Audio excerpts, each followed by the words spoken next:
Saudi అరేబియాలో ఘోర ప్రమాదం. భారత యాత్రికుల బస్సుకు ప్రమాదం జరిగింది. ప్రమాదంలో 42 మంది సజీవ దహనమయ్యారు. మక్కా నుంచి మదీనా వెళుతుండగా ఈ ఘోర దుర్ఘటన జరిగింది. ప్రమాదంలో 16 మంది హైదరాబాదీలు చనిపోయినట్టుగా సమాచారం వస్తోంది.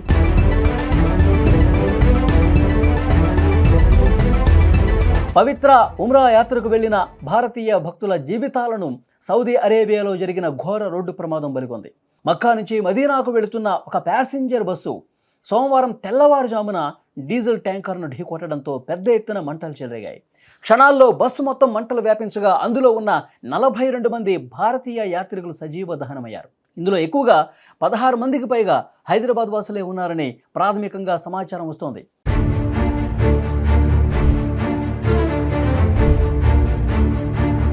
ఇక ఈ హృదయ విదారక ఘటన సోమవారం తెల్లవారుజామున 1:30 సమయంలో ముఫ్రిహత్ అనే ప్రాంతంలో జరిగింది. ఉమ్రా యాత్ర పూర్తి చేసుకుని మక్కా నుంచి మదీనాకు బయలుదేరినటువంటి భక్తులు యాత్రికులు ఈ బస్సులో ఉన్నారు. ప్రమాదం జరిగిన సమయంలో ఎక్కువ మంది గాఢ నిద్రలో ఉండటంతో ప్రమాదంలో ఎక్కువ మంది చనిపోయిన పరిస్థితి, వాళ్ళు తప్పించుకోలేనటువంటి సిచ్యువేషన్ ఏర్పడింది. ట్యాంకర్ను బస్సు ఢీ కొనగానే పెద్ద ఎత్తున మంటలు చెలరేగి బస్సు పూర్తిగా దగ్ధమైంది. మరణించిన యాత్రికుల్లో అధిక శాతం అంటే 16 మందికి పైగా హైదరాబాద్కు చెందిన వాళ్ళే ఉన్నారు. చాలా బాధాకరమైనటువంటి విషయం. ఇక్కడ అధికారులు వెంటనే అక్కడ ఎంబసీ అధికారులతో మాట్లాడి పూర్తిగా ప్రయాణికులకు సంబంధించిన సమాచారం తెలుసుకుంటా ఉన్నారు. మృతుల్లో మల్లేపల్లి బజార్ ఘాట్కు చెందిన 16 మంది ఉన్నట్టుగా తెలుస్తోంది.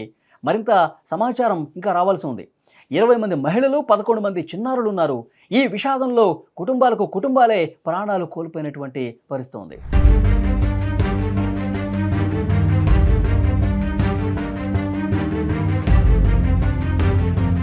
ఈ ఘటనా స్థలంలో సహాయక చర్యలు ఇంకా కొనసాగుతున్నాయి.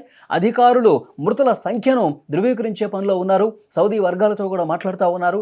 భారత ప్రభుత్వం విదేశీ మంత్రిత్వ శాఖతో కూడా, అలాగే సౌదీలో ఉన్నటువంటి ఎంబసీ ఆఫీస్తో కూడా వాళ్ళు ఎప్పటికప్పుడు టచ్లో ఉంటూ ఈ ఘటనకు సంబంధించిన పూర్తి సమాచారం తెలుసుకునే ప్రయత్నం చేస్తున్నారు.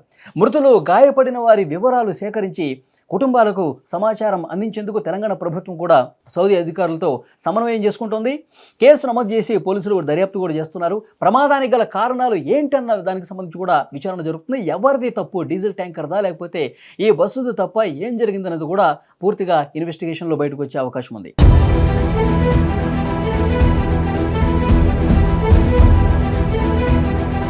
మరోవైపు ముఖ్యమంత్రి రేవంత్ రెడ్డి ఆదేశాలతో సిఎస్ రామకృష్ణారావు ఢిల్లీలో ఉన్న కోఆర్డినేషన్ సెక్రటరీ గౌరవ్ ఉప్పల్ను కూడా అప్రమత్తం చేశారు. సౌదీ అరేబియా రోడ్డు ప్రమాదంలో తెలంగాణకు చెందినటువంటి వాళ్ళు ఎంతమంది ఉన్నారు, పూర్తిగా క్లియర్ కట్ ఇన్ఫర్మేషన్ అందించాలని కూడా తెలియజేసినటువంటి పరిస్థితి. సౌదీలో జరిగిన ఈ ఘోర బస్సు ప్రమాదానికి సంబంధించి సచివాలయంలో ప్రత్యేకంగా ఒక కంట్రోల్ రూమ్ను కూడా ఏర్పాటు చేసినట్టు చీఫ్ సెక్రటరీ తెలియజేశారు. బాధిత కుటుంబాలకు సమాచారాన్ని, సహాయ కార్యక్రమాల కోసం అక్కడ ఆల్రెడీ జరుగుతూ ఉన్నాయి. ఇక్కడ బాధిత కుటుంబాలతో నేరుగా సంప్రదించడానికి నెంబర్స్ కూడా ఇచ్చారు. 7997959754, 9912919545 నెంబర్స్ను సంప్రదించాలని కూడా అధికారులు సూచించారు. ఈ ఘటనతో హైదరాబాద్లోని మృతుల కుటుంబాల్లో తీవ్ర విషాదం నెలకొంది. ఉమ్రా యాత్ర పూర్తి చేసి త్వరలో తిరిగి వస్తారని ఎదురు చూస్తున్నటువంటి వాళ్ళకి ఈ దుర్వార్త గుండె కోతను మిగిల్చింది. చాలామంది తమ కుటుంబ సభ్యుల్ని కోల్పోయి రోధిస్తున్నారు.